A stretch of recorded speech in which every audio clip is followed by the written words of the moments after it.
Hai, ketemu lagi dengan Rudi Langitan dalam Inspirasi 5 menit. 27 Juni 1880, lahirlah seorang anak perempuan cantik di Tuscumbia, Alabama, Amerika Serikat. Namun, kenyataan buruk menimpa anak perempuan kecil ini yang kemudian kita kenal bernama Helen. Ketika ia berusia 19 bulan, ia terkena demam scarlet yang tinggi yang menyerang bagian otak yang mengakibatkan anak kecil perempuan ini pun menderita kebutaan dan ketulian.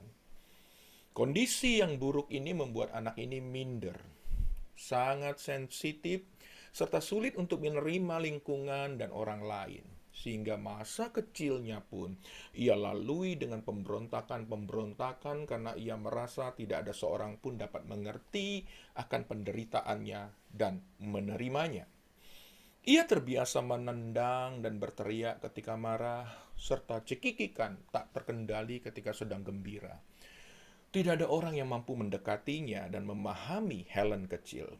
Bahkan orang tuanya pun stres tingkat dewa. Pada tanggal 3 Maret 1887 menjadi sebuah hari yang kemudian mengubah hidup Helen. Hari itu, Anne Sullivan tiba di rumahnya untuk menjadi guru spesial bagi Helen. Pertama-tama tentu tidak mudah bagi Anne Sullivan untuk mendekati anak perempuan pemberontak ini. Tetapi kemudian, diawali dengan pemberian sebuah boneka yang mereka sebut doll, Helen pun kemudian tertarik dan mulai mengenal bahasa isyarat dengan kata yang pertama, yaitu doll atau boneka. Melalui perjuangan-perjuangan yang berat tanpa putus asa, dengan kesabaran dan sikap penuh kasih tanpa syarat, Anne terus mengajar dan membimbing Helen kecil untuk menemukan kepercayaan diri dalam dirinya. Pada usia 16 tahun, si gadis kecil Helen Keller ini pun kemudian mulai berbicara. Dan di usia 20, ia diterima di Radcliffe College dan Helen pun kemudian berhasil lulus dengan predikat cum laude.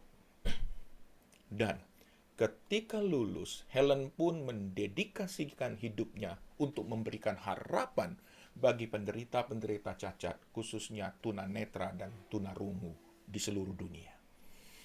Ia kemudian menulis buku-buku yang telah diterjemahkan lebih daripada 50 bahasa di dunia. Di antaranya The Story of My Life, Optimism, and buku yang terkenal, The Open Doors. Ini adalah buku-buku karya Helen yang mendunia. Tetapi, semuanya itu tidak akan pernah terjadi jika Helen tidak bertemu dengan seorang yang bernama Anne Sullivan.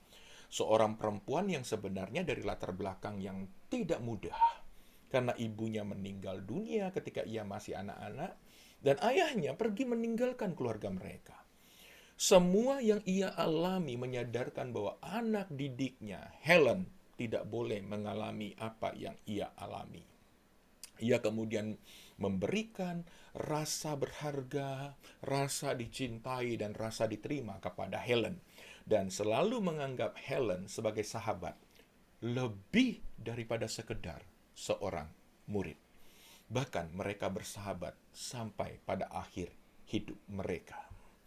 Bahkan ketika Helen Keller meninggal dunia, dan ia pun meminta untuk dimakamkan tepat di tempat yang sama dengan Anne Sullivan dimakamkan, yaitu di Saint Joseph Chapel of Washington Cathedral.